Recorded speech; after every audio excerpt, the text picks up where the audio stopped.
جيلان مفتين أفريقيا دا أسلوان فن الله أكبر.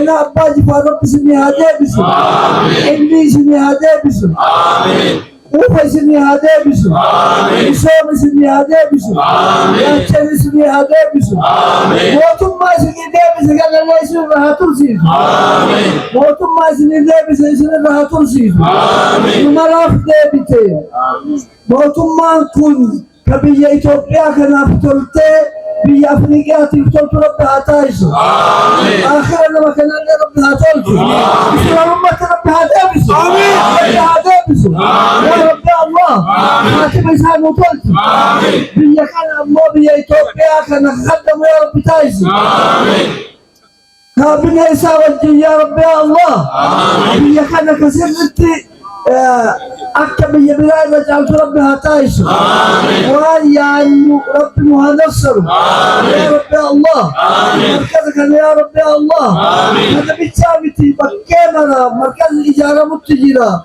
بيتين نتنا بيا بيكم سان علمي شريعتي لله علمي براتي لله بيا براتي جعلت ربها تايسو مرة ست بيكني مرة ربها بالكيس ما جاك إن مرة رب وابوتو ربي حديث أبي ذر كيسة أوسو إرسي بجنين أكذب من نبهني نتي ورواتني هاجا مرة أوسو كني وإن الله أتنجر رب المرة هاجا كن مرة أبو رب واكن رب المرة كن مرة بالكيس ولكن كان أضعاف كثير ربنا آتنا في الدنيا حسنة وفي الآخرة حسنة وقنا عذاب النار لا إله إلا أنت سبحانك إنا كنا من الظالمين اللهم تقبل منا اللهم كما جمعتنا هنا اجمعنا في الفردوس الأعلى مع النبيين والصديقين والشهداء والصالحين وحسن أولئك رفيقا وصلى الله وسلم على رسول الله.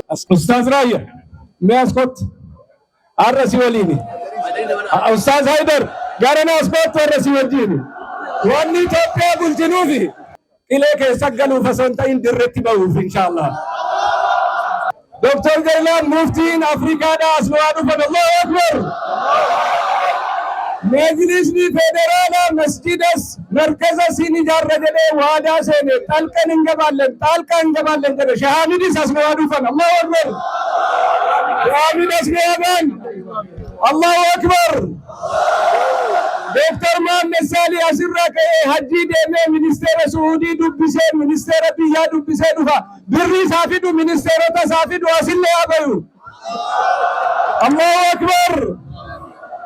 أبا كبيرنا سكمنا أبا كبيرنا عبد القادر كليسا أستاذ ريان نبي بيتو بالك استهاديات جنن أستاذ ريان ميكا نكبت يدن وانو مبرباد جنن وانا تنكبت ينكن يدن أستاذ ريان صداته ديدن مليون شنين سبيتا يدن مليون شنكن أسنوا أبي والله أكبر.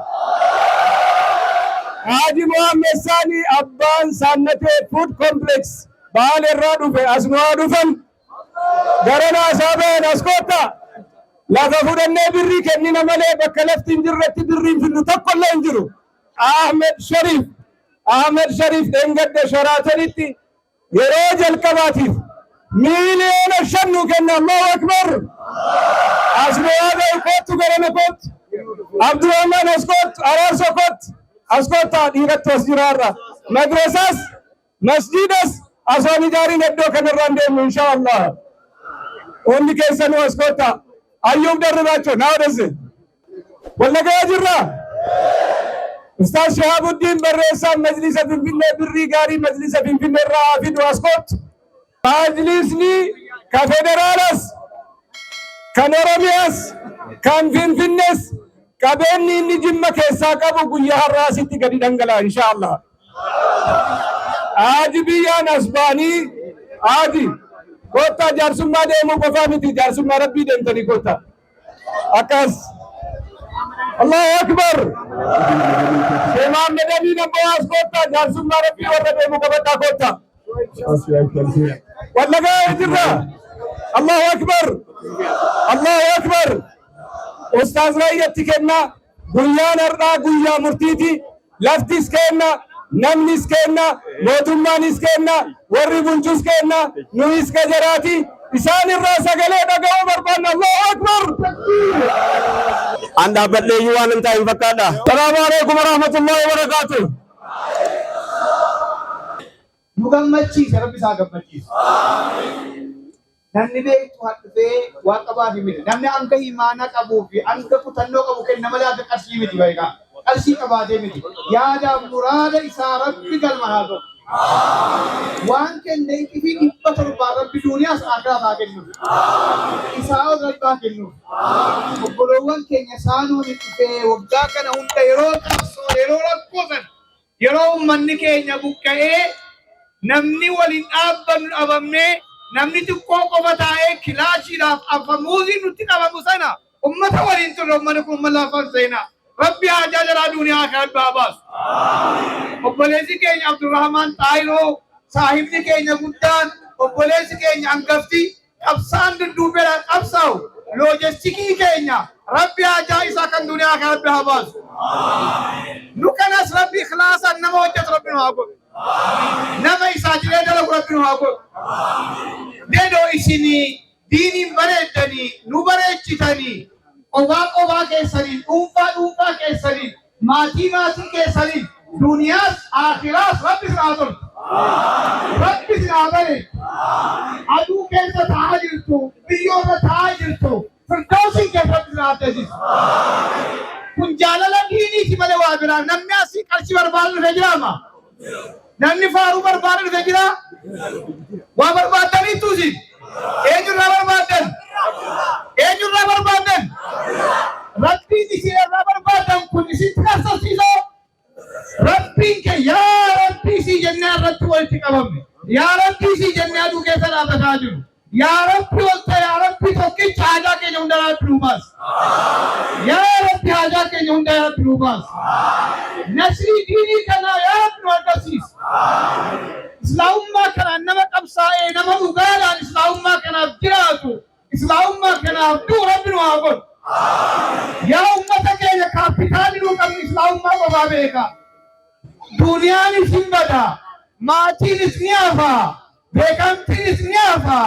Kan nu waliin qabriise, kan nu waliin guyyaa akhiraa dhaabbatu, kan shafaa nuuf ta'u, kan hawdii nu waliin dhaabbatu, qulfiin keenya kan jannataa islaamummaa kana Rabbi nu haa jiraachisu. Diinii kana Rabbi haa dassalu. Diinii itti danatee, alaanni itti danatee, alaaf keessaa waraanni ummata keenya ummata muslimaatti babal'ate Rabbi nurraa haa kaasu. Rabbi nurraa haa kaasu. Nasrii isaati Rabbi nu haa gammachiisu. Masjiida markaza kana meeshaa Rabbi nu haa godhu. Ulamoota naannoo kanaa, aanaa kanaa, magaalaa Sheekii Sheekh Muhammadii fi Sheekh Awwal Abbaa Boorii fi warra majlisaa isinii waliin yeroo rakkoo qabsaa'ee arra ifatti isin baase Rabbi irraa haa jaallatu. Yaa ummata keenya, yaa ummata Jimmaa, wallahi ittee eeggalitti isin dhaaddanna. Ittee deemnetti isin boonna. Ittee deemnetti mataa wal qabanne. Rabbi mataa keessa wal haa qabu. Mootummaanis isinitti deebite jedhanii silumaa mootummaarra turre, mootummaa haqaarra turre. Ammas sadii Rabbiitti ismannuu deebi'e Rabbi nu haa tursiisu. Nu biyya ijaarre mana takkaa biyya diigne hin beeknu.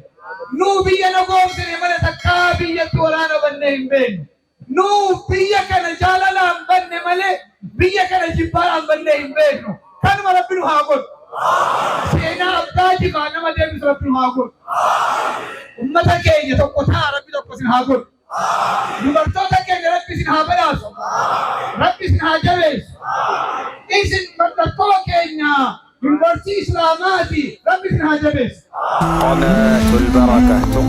ما هي البركة؟ البركة هي جند خفي من جنود الله يرسلها لمن يشاء من عباده، فإذا حلت في المال أكثرت، وفي الولد أصلحت، وفي الجسم قوت، وفي الوقت عمرت.